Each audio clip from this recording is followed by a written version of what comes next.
Meet you. Yeah, and now, would you like to tell us, yes, you need to speak right into the mic like that, who you are and where you're from. I'm Cathy Broadbent and I head up the Gnangara Residents Action Group. Many of you might not know where Gnangara is. Well, we're northeast Wanneroo basically. We're about 28 kilometres from the city. Most of us bought properties there, and the properties are what they're deemed special rural properties. So they're on about 2.5 acres of special rural property. It's old farmland that has been cleared and people have built homes on it. We have a lot of quendas in our yards. We have the odd kangaroo in our yards. We have plenty of rabbits. We have rare orchids. We have the black Carnaby cockatoos who forage in our properties, particularly after I've blow-a-vac the driveway. And we also have the red-tailed Borden cockatoo. So we have quite a bit of nature in our properties, and that's why we bought them and that's why we built there. We've been fighting the WA Planning Commission since about 2011 when they snuck out a draft East Wanneroo structure plan. They didn't bother to tell many people about it. They did put a little notice in the auctions section of the West, and they did put an advert in Perth Now. Nobody reads that trash. So many of us did not know about the draft structure plan.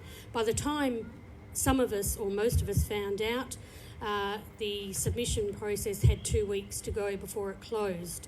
Now, where we live in East Wanneroo, or South Gnangara as we call ourselves, we've got a lot of strawberry farmers around us.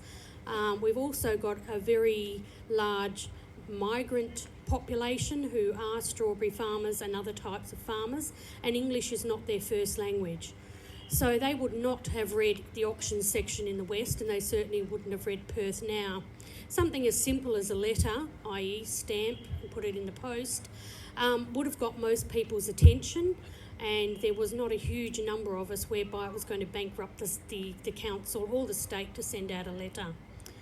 Cathy, can I just, I think somebody was telling me, it may have been yourself as well, or maybe it was Chris, but some people also come from countries where standing up against the government is just something you don't do. Oh, that's exactly right. And so, whereas in Australia it's a sort of like it's expected. It's some countries you don't.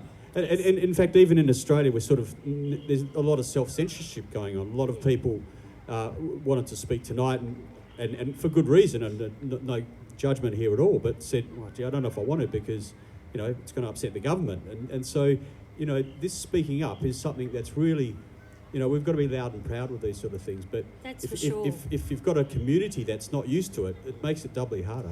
Well, I think also too, from 2011, there's just been this continual paper warfare whereby we've had an MRS that still left us as special rural, and we had we've had a number of things that have come out from the department where we've had to lodge submission after submission after submission. So if English is not your first language, you're hardly likely to lodge a submission.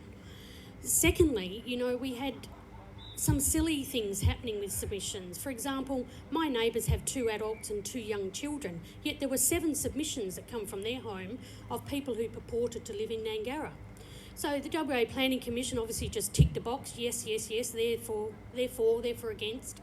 And the numbers that they've ended up with do not properly reflect the population that actually live there, because we've had people lodge submissions from places where they don't even live. So even the numbers that came out of the submissions weren't right, and it was on that basis that WA Planning Commission are looking at changing our special rural zoning to urban deferred, whereby the properties or the houses will be demolished, and we'll end up with blocks of about 400 metres square.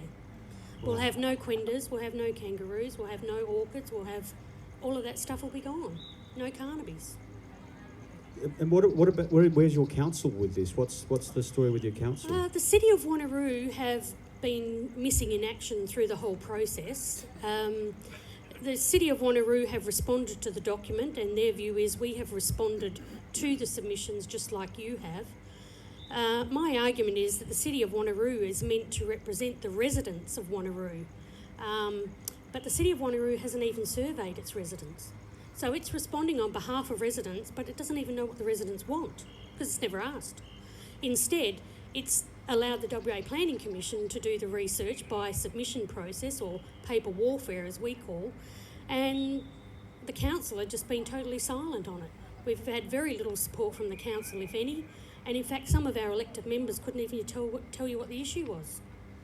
So where are you at with the rezoning? Is it imminent, or is it happened, or is it? I got an email from the WA Planning Commission this week to say that there is going to be a meeting on the 5th of November to talk about the final plans. Now these final plans have arisen through a community discussion group that a number of us had to nominate to be on the discussion group, and the idea of the discussion group was to help them with the East Wanneroo structure plan. Essentially, when we got to the meeting to help them, we were basically told what would be happening, and we had very little, if any, input to the whole plan. So on the 5th of November, we'll get to hear whether we save our homes or whether they're all going to be bulldozed for 400 square metre infill blocks. So you say bulldoze. Basically, the zoning we change, well, then you can sell your property, or it's a compulsory acquisition. Well, we could sell our properties. Obviously, the developers are going to come through at some point in time and offer us some money. But where are we going to get the lifestyle like that anywhere again? We're not going to have to go out further to past the Yanship to try and get that kind of property. When we bought our property, as many others did many years ago, we were told it would always be special rural zoning.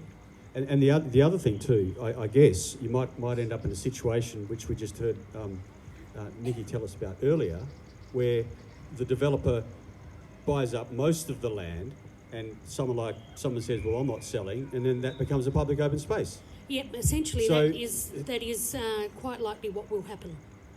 Well, thank you for your story.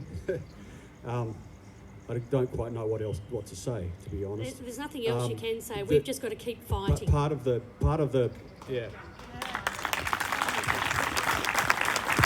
Well, part of the purpose of tonight, and we've got some other things coming up, is to bring together the different communities so people don't feel alone, because it's a classic sort of divide and conquer process that's happening. So if you need hand up there, if you're doing protests or something, you've got to let us know, and always happy to drive up and come and see the Carnaby Cockies and help with your protest, so let us know.